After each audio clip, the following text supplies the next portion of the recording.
అరే మిత్రమా, ఇలాంటి ఆరోగ్య వార్తలు మీరు ఎప్పటికప్పుడు తెలుసుకోవాలనుకుంటే మన ఈ ఛానల్ని సబ్స్క్రైబ్ చేసుకుని బెల్ ఐకాన్ని గట్టిగా కొట్టే. మీ ఆరోగ్యం కోసం నిద్ర భంగిమలు.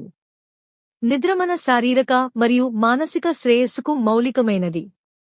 అయితే నిద్ర అనేది కేవలం విశ్రాంతి పొందే ప్రక్రియ మాత్రమే కాదు, మీరు ఎలాంటి భంగిమలో పడుకుంటారన్నది కూడా ఆరోగ్యంపై ప్రభావం చూపుతుంది. చాలామంది నిద్ర భంగిమపై శ్రద్ధ చూపరు.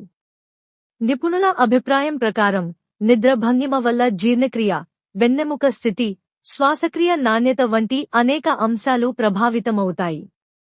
సాధారణంగా పక్కవైపు, కడుపుపై లేదా వీపుపై పడుకునే భంగిమలు ఎక్కువగా కనిపిస్తాయి. ఈ భంగిమలకు ప్రయోజనాలతో పాటు కొన్ని సమస్యలు కూడా ఉన్నాయి. ఈ ఆర్టికల్లో నిద్ర భంగిమల గురించి కొన్ని విషయాలు తెలుసుకుందాం. పక్కవైపు పడుకోవడం. పక్కవైపు పడుకోవడం సాధారణమైన మరియు చాలా మందికి సరిపోయే భంగిమ. ఇది శరీరాన్ని సరిగ్గా నిలబెట్టి వెన్నెముకకు మద్దతుగా పనిచేస్తుంది. గురక సమస్యలను కొంతవరకు తగ్గిస్తుంది మరియు నిద్రలో శ్వాసక్రియ సరిగా జరగడానికి ఉపకరిస్తుంది. యాసిడ్ రిఫ్లక్స్ ఉన్నవారికి ఈ భంగిమ ఉపశమనం కలిగించవచ్చు. అయితే దీర్ఘకాలంగా ఒకే వైపు పడుకోవడం వల్ల ముఖంపై ముడతలు ఏర్పడే అవకాశం ఉంటుంది. అలాగే భుజం లేదా తుంటి ప్రాంతాల్లో ఒత్తిడి పెరగడం వల్ల నొప్పులు రావచ్చు. ఎడమవైపు లేదా కుడివైపు పడుకోవడంలో తేడా. పక్కవైపు పడుకోవడంలో ఎడమవైపు లేదా కుడివైపు అన్నది కూడా ముఖ్యం. ఎడమవైపు పడుకోవడం జీర్ణక్రియ, గుండె పనితీరు మరియు గర్భధారణ సమయంలో పిండానికి మంచిదిగా చెబుతారు.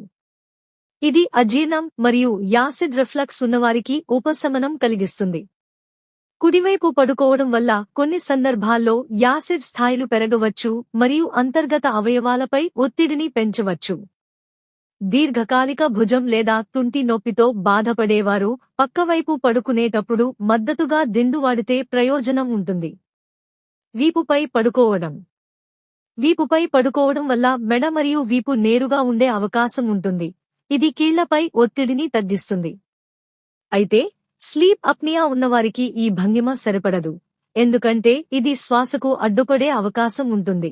గర్భిణీ స్త్రీలు గర్భధారణ రెండవ భాగం నుండి వీపుపై పడుకోకూడదని నిపుణులు సూచిస్తారు, ఎందుకంటే ఇది పిండానికి రక్త ప్రసరణను తగ్గించవచ్చు. కడుపుపై పడుకోవడం. కడుపుపై పడుకోవడం కొంతమందికి గురక సమస్యలను తగ్గించవచ్చు, కానీ ఈ భంగిమ వెన్నెముక మరియు మెడపై ఒత్తిడిని పెంచుతుంది. దీర్ఘకాలంగా ఈ భంగిమలో పడుకోవడం వల్ల వెన్నునొప్పి మరియు మెడ నొప్పి వచ్చే అవకాశం ఉంటుంది.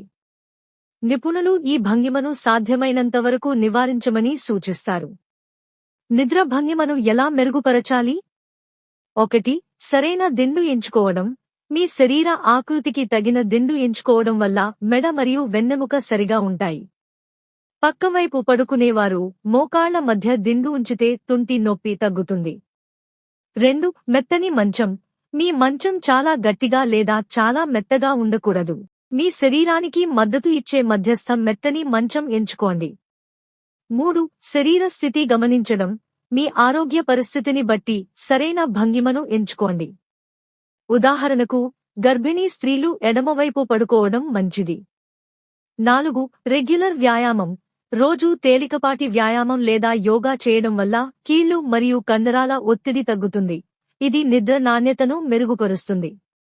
సావధానతలు. నిద్ర భంగిమ ప్రతి వ్యక్తి శరీర స్థితి మరియు ఆరోగ్య పరిస్థితులపై ఆధారపడి ఉంటుంది. ఒకరికి అనుకూలంగా ఉన్న భంగిమ మరొకరికి సమస్యలు తెచ్చే అవకాశం ఉంటుంది. దీర్ఘకాలిక వెన్నునొప్పి, గురక లేదా ఇతర ఆరోగ్య సమస్యలు ఉంటే వైద్య నిపుణుల సలహా తీసుకోవడం మంచిది. గమనిక: ఈ సమాచారం సాధారణ అవగాహన కోసం మాత్రమే. నిద్ర సమస్యలు లేదా ఆరోగ్య పరిస్థితుల గురించి ఏదైనా అనుమానం ఉంటే వైద్య నిపుణుల సలహా తీసుకోవాలి.